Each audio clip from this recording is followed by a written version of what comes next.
Cheating wife had sex with a celebrity and begged me to take her back. I met Claire in a coffee shop in Portland 12 years ago. She spilled her latte on my laptop bag, apologized profusely with these big green eyes that crinkled when she laughed, and I told her it was waterproof anyway, which was a lie, but it got me her number. We dated for 3 years, got married in her parents' backyard under these ridiculous oak trees that dropped acorns on the guests during the vows, and for 9 years after that, I genuinely believed we were the kind of couple that other people envied. Not because we were perfect, but because we were solid. We remembered each other's coffee orders. We had a routine on Sundays where she read the paper and I made pancakes, and we didn't talk until 10 in the morning, and that silence was comfortable. We had inside jokes that lasted a decade. We had a dog named Murray, a rescue with one ear that flopped down and one that stood up, and we treated him like a child because we had decided early on that kids weren't for us. We had a mortgage on a craftsman house in Seattle, a joint savings account, and plans to retire somewhere with better winters. I was a project manager for a construction firm. She was a marketing director at a boutique agency downtown. Our lives fit together like puzzle pieces, and I never once, not in 12 years, suspected that she was capable of burning it all down. The first sign was so small I didn't notice it. It was March and she started wearing perfume to work. Not just any perfume, but this expensive stuff she'd bought in Paris on our honeymoon, the bottle we'd kept in the back of the bathroom cabinet for special occasions. I asked her about it one morning while she was getting dressed, and she said she'd found it while cleaning and figured she should use it before it went bad. That made sense. Claire hated waste. She composted. She recycled obsessively. She once yelled at a neighbor for putting a pizza box in the wrong bin, so I kissed her goodbye, told her she smelled amazing, and didn't think about it again. Then came the late nights. Her agency had landed a big account, some kind of lifestyle brand, and she was putting in extra hours. I believed her because she'd always been ambitious and because I trusted her completely. I'd bring her dinner at the office sometimes, Thai food or sushi, and she'd be there, surrounded by mood boards and color swatches, looking exhausted but grateful. She'd introduce me to her coworkers and they'd smile and say how sweet I was, and I'd leave feeling like the supportive husband. I was proud of her. I bragged about her to my friends. I told my mother that Claire was going places, that she was too talented for that little agency, that someday she'd run her own firm. The phone was the next thing. She started keeping it face down on the table. She took it to the bathroom with her. She had a passcode she'd never had before, and when I asked, she said it was for work emails, that the new client required extra security protocols. I didn't push. I had nothing to hide, so why should she? That was my logic, and looking back, it was the logic of a fool, but it was an honest fool. I loved her. Love makes you blind, but it also makes you generous. It makes you give the benefit of the doubt because the alternative is too terrifying to consider. The change in our intimacy was gradual, not a sudden stop, but a cooling like a bath left too long. She was still affectionate, still held my hand in the car, still kissed me goodbye, but there was a distance in her eyes sometimes, a place she went that I couldn't follow. I asked her once around May if she was happy. We were in bed, the lights off, Murray snoring at the foot of the mattress. She rolled over and put her hand on my chest and said, "Of course I'm happy, I'm just tired. This account is eating me alive." I stroked her hair and told her it would pass, that we'd take a vacation when it was over, maybe go back to the Oregon coast where we'd honeymooned. She said that sounded perfect, and I felt better, and I fell asleep holding her, and she was stiff as a board against me, but I told myself it was stress. I found out on a Tuesday, June 14th. I remember the date because it was 3 days before our anniversary, and I'd just picked up her gift, a necklace she'd admired in a window months ago, the kind of thing I stored in my memory for moments like this. I came home early because a site inspection had been canceled. The house was quiet. Murray wasn't there, which meant Claire had taken him to the dog park or the groomer, something she did sometimes on her lunch break. I went upstairs to hide the necklace in my closet, and I saw her laptop on the dresser. She never left it there. She was paranoid about work stuff, always locking it in her home office. But there it was, open, the screen still glowing. I shouldn't have looked, I know that, but something in my gut, some primal alarm that had been ringing quietly for months, finally got loud enough to override my manners. I touched the trackpad. The screen woke up. She was logged into her email. Not her work email, her personal one. And there at the top of the inbox was a name I recognized. Not a close friend, not a colleague, a celebrity, a musician.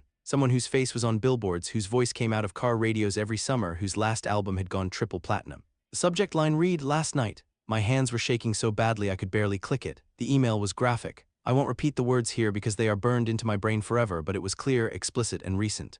It referenced a hotel suite. It referenced things she'd done. It referenced things she wanted to do again. It was signed with a pet name. I scrolled down. There were dozens of emails going back 4 months. Hotel reservations, flight confirmations. Photos of her, photos of them together. In one, she was wearing the lingerie I'd bought her for Valentine's Day. In another, they were in a bathtub I didn't recognize, champagne bottles on the ledge. I felt my knees buckle. I sat down on the edge of the bed and the room tilted. I couldn't breathe. I couldn't think. I just stared at the screen until my eyes burned. Then I heard the front door, Murray's tags jingling, her keys in the lock. I closed the laptop. I don't know why, some instinct to protect myself, to buy time. I walked downstairs and she was in the kitchen filling Murray's water bowl, humming some song. She looked up when she saw me and her smile faltered. "You're home early," she said. "Yeah," I said. My voice sounded like it was coming from underwater. "Site got cancelled." She nodded, turned back to the dog, and I watched her, this woman I'd built a life with, and I felt like I was looking at a stranger wearing my wife's face. I didn't confront her that night, I don't know why, shock maybe, or some sick need to gather more evidence to be absolutely sure before I destroyed my own world. I went to the gym, I drove around for 2 hours. I sat in a parking lot and stared at the rain on my windshield. When I came home, she was asleep or pretending to be. I lay next to her, wide awake, staring at the ceiling, and I made a decision. I would not be the husband who screams and cries and begs. I would not be the man who pleads for answers. I would be something else. I would be patient. I would be methodical. And when the time came, I would burn her world to the ground.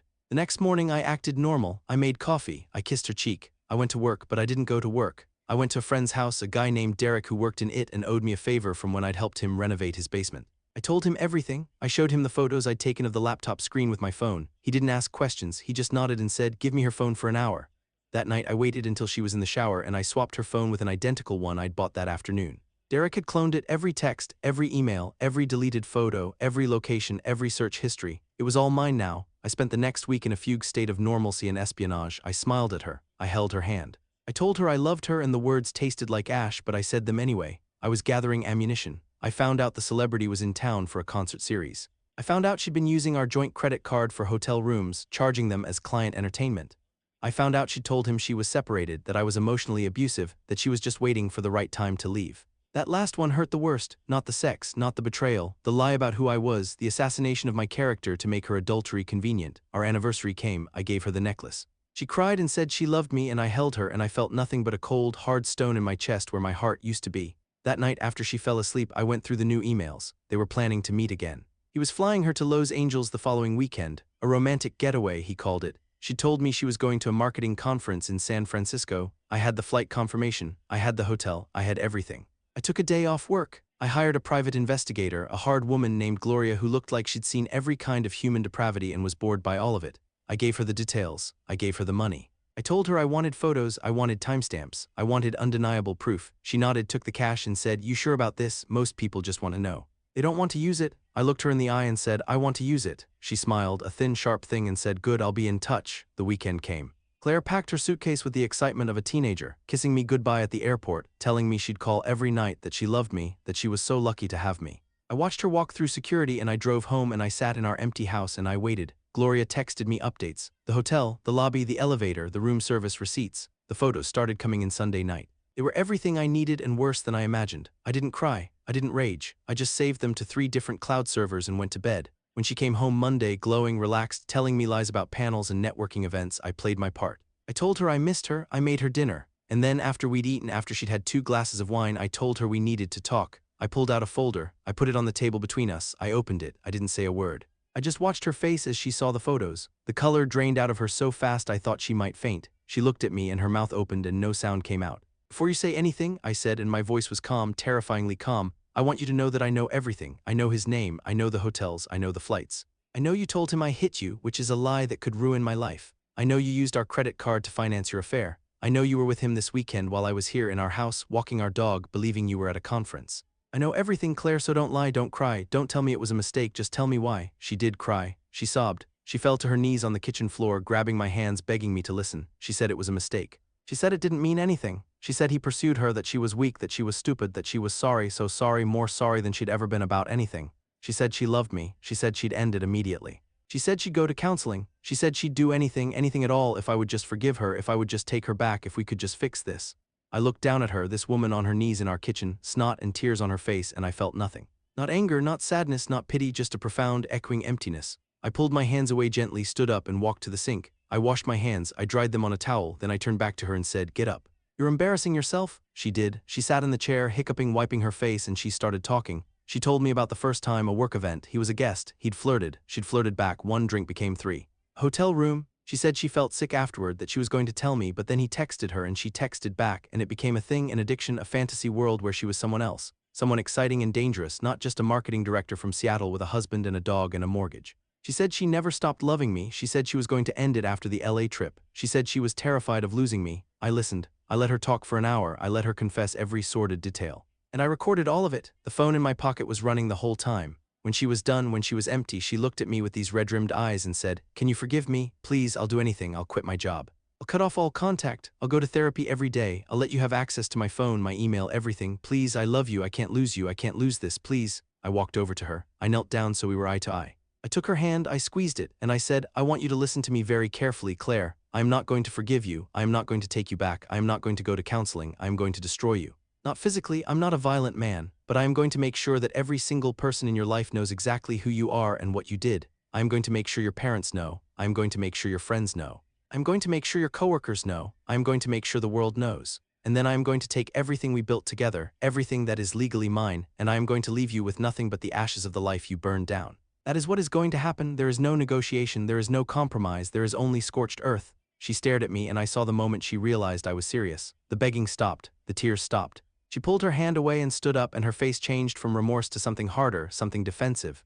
You're being cruel, she said. You cheated on me for 4 months, I said. You told another man I abused you. You spent our money on your affair. You looked me in the eye on our anniversary and told me you loved me while you were planning a trip to sleep with him again. Don't talk to me about cruel. I slept in the guest room that night. I locked the door. In the morning, she was gone. She'd taken Murray. She'd left a note saying she was staying with a friend, that she needed space, that she hoped I'd come to my senses. I read it, folded it, put it in the folder with the rest of the evidence, and I called my lawyer. His name was Richard, and he was a shark in a very expensive suit. I told him everything. I showed him the folder, the emails, the credit card statements, the recordings. He leaned back in his chair and said, This is a gift. She charged hotel rooms to your joint account to commit adultery. She defamed you to a third party. In this state, that's going to cost her. What do you want? I said, everything, the house, the savings, the dog. I want her to pay my legal fees, and I want a restraining order if she tries to fight it. He smiled. I can do that, but the lawyer was just the beginning. That was the legal scorched earth. I wanted more. I wanted social annihilation. I wanted her to feel the weight of her choices in every room she entered for the rest of her life. I started with her parents. They lived in Spokane, retired, church-going, the kind of people who thought their daughter walked on water. I drove there on a Saturday. I brought the folder. I sat in their living room and I told them that Claire and I were separating because she had been unfaithful. Her mother gasped. Her father went red in the face. Then I opened the folder. I showed them the photos, not the explicit ones. Just enough, the hotel receipts, the flight confirmations, the emails where she called me abusive. I told them I still loved them, that they had been good to me, but that I thought they deserved to know why their daughter was no longer welcome in my life. Her mother cried. Her father shook my hand and said he was sorry, that they hadn't raised her that way, that they were ashamed. I left the folder on their coffee table and drove home. Then I called her friends, not all of them. Just the ones she'd known since college, the ones who had been at our wedding, the ones who had commented on our anniversary photos with heart emojis and couple goals. I sent them a group email, professional, detached.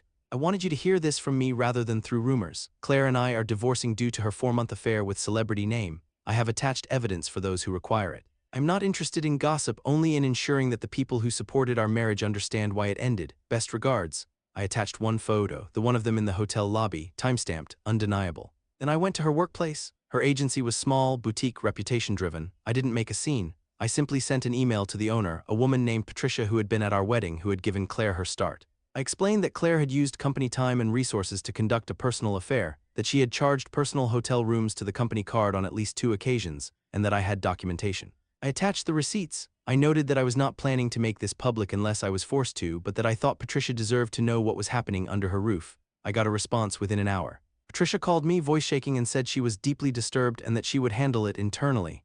Claire was fired by Monday, but the celebrity, that was the crown jewel. He had a wife, 2 kids. A pristine public image built on family values and wholesome lyrics. I didn't go to the tabloids. That was too messy, too likely to backfire. I went to his management. I found the email of his agent, a slick operator named Marcus who had built this man's career on clean living and Christian undertones. I sent Marcus a package, printed emails, photos, a timeline.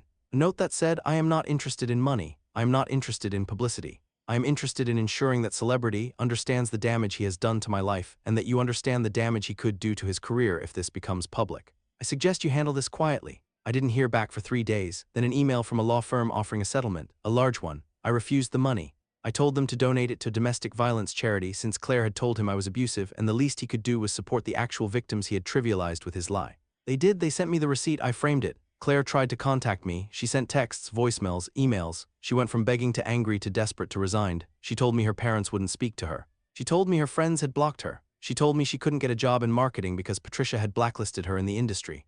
She told me the celebrity had ghosted her completely, changed his number, and his security team had warned her that any contact would be considered harassment. She told me she was living in a studio apartment with Murray, who she missed desperately because he was the only thing that still loved her unconditionally. She asked me one last time if we could talk, if we could find a way. If I could just find it in my heart to forgive her. I wrote her one email. It was the only communication I initiated during the entire divorce. It said, "You asked me to find forgiveness in my heart. I looked. It is not there." It may never be there, you did not make a mistake. You made 1,000 choices every day for 4 months, and each one was a choice to lie to me, to use me, to betray me, and to destroy the life we built. You do not get to burn down the house and then ask to live in the ashes. I have moved on. Do not contact me again. Murray is yours. I have enough reminders of our life without keeping the dog. The divorce was finalized in November. She didn't fight it, she signed everything. The house was mine. The savings were split, but after legal fees and the debt she'd run up, she walked away with almost nothing. She moved to a different city. I heard through mutual acquaintances that she was working at a call center. I heard she was in therapy. I heard she was drinking too much. I didn't seek out the information, but when it came to me, I felt nothing, not satisfaction. Not joy, just a kind of tired neutrality, like hearing about weather in a place you've never been. I sold the house. I couldn't live there. Every room had a memory, and every memory was poisoned. I moved to a smaller place, a condo downtown with a view of the water and no yard and no oak trees. I got rid of most of our things. I kept one photo of us from before, from the early days, and I put it in a box in the back of my closet. Not because I wanted to remember her, but because I wanted to remember who I was before I learned what people were capable of. I got a new job. I started running. I lost 20 pounds. I went on a few dates, nothing serious. I learned to sleep through the night without waking up in a rage or a panic. Sometimes, late at night, when the city is quiet and the rain is hitting the windows, I think about whether I went too far, whether the scorched earth was necessary, whether I could have just walked away, taken the high road, been the bigger man. And then I remember the bathtub photo. I remember the lingerie I'd bought her because I thought she was beautiful, wrapped around another man. I remember her on her knees in our kitchen, begging me to take her back, not because she loved me, but because she was terrified of losing the life she'd built on my back. I remember the lie about me hitting her, a lie that could have put me in jail, that could have destroyed my career, my reputation, my entire future. And I know that scorched earth wasn't just revenge, it was survival. It was the only way to make sure that the fire she started didn't spread to every corner of my life. I don't hate her anymore. Hate requires energy, and I have better things to do with mine. I don't wish her ill. I don't wish her well, I simply don't think about her at all. She's a footnote in a story that is still being written, a story that belongs to me now entirely without compromise or shared authorship. I am not the man who was betrayed, I am the man who survived it. I am the man who walked through the fire and came out the other side not unscathed but whole, and that is the only ending that matters.